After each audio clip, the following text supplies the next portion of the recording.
അടുത്ത വേനലിൽ നാട്ടുകാർ കുടിവെള്ളത്തിനായി നെട്ടോട്ടമോടുമ്പോഴും വകുപ്പുകൾ തമ്മിലുള്ള തർക്കം മൂലം അമ്പലപ്പുഴയിൽ പൈപ്പ് പൊട്ടി കുടിവെള്ളം പാഴാകുന്നു. പരാതി നൽകിയിട്ടും ഫലമുണ്ടാകാതെ വന്നതോടെ നാട്ടുകാർ നിൽപ്പ് സമരം നടത്തി പ്രതിഷേധിച്ചു. പൈപ്പ് പൊട്ടിയതോടെ ദേശീയ നിലവാരത്തിൽ കോടികൾ ചിലവഴിച്ച് നിർമ്മിച്ച റോഡും തകർന്നു.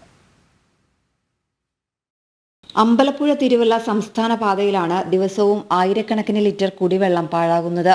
4 മാസം മുൻപാണ് ഇവിടെ വാട്ടർ അതോറിറ്റിയുടെ പൈപ്പ് ലൈൻ പൊട്ടി കുടിവെള്ളം പാഴാകാൻ തുടങ്ങിയത്. 3 മാസം മുമ്പ് തകഴി പഞ്ചായത്ത് അധികൃതർ ഇതിന് പരിഹാരം കാണണമെന്നാവശ്യപ്പെട്ട് വാട്ടർ അതോറിറ്റിക്ക് കത്ത് നൽകി. എന്നാൽ യാതൊരു നടപടിയും ഉണ്ടായില്ല. പ്രദേശത്തെ 400ഓളം കുടുംബങ്ങൾക്ക് ലഭിക്കേണ്ട കുടിവെള്ളമാണ് പാഴാകുന്നത്.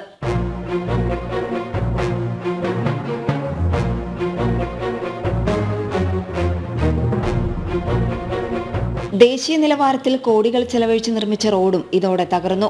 വാട്ടർ അതോറിറ്റി പൊതുമരാമത്ത് വകുപ്പിന് പണമടച്ചാൽ മാത്രമേ റോഡ് പൊളിച്ച് അറ്റകുറ്റപ്പണി നടത്താൻ പൊതുമരാമത്ത് വകുപ്പ് അനുമതി നൽകുകയുള്ളൂ. എന്നാൽ ഇത് സംബന്ധിച്ച് യാതൊരു അറിയിപ്പും തങ്ങൾക്ക് ലഭിച്ചില്ലെന്നാണ് പൊതുമരാമത്ത് വകുപ്പ് പറയുന്നത്. വാട്ടർ അതോറിറ്റിയും പൊതുമരാമത്ത് വകുപ്പും തമ്മിലുള്ള തർക്കത്തെ തുടർന്ന് മാസങ്ങളായി കുടിവെള്ളം റോഡിൽ പാഴാകുകയാണ്. രാവകൾ നിരാഹാര സമരം നടത്തിയാണ് ഈ റോഡ് നമുക്ക് സഞ്ചാര യോഗ്യമാക്കി മാറ്റിയത്. വർഷങ്ങളോളം പൊട്ടിപ്പൊളിഞ്ഞ് ഗതാഗത യോഗ്യമല്ലാതെ കിടന്ന ഒരു റോഡാണ് ഇത്. ശക്തമായ ജനകീയ സമരത്തിലൂടെയാണ് ആ നിരാഹാര സമരം നടത്തി, അങ്ങനെ പല ജനകീയ പ്രക്ഷോഭങ്ങളിലൂടെ എല്ലാ സംഘടനകളും നടത്തിയാണ് ഈ റോഡ് ഗതാഗത യോഗ്യമാക്കി മാറ്റിയത്. രാത്രികാലങ്ങളിൽ ഈ കുഴിയിൽ വീണ് ഇരുചക്രവാഹന യാത്രക്കാർക്ക് പരിക്കേൽക്കുന്നതും നിത്യസംഭവമാണ്.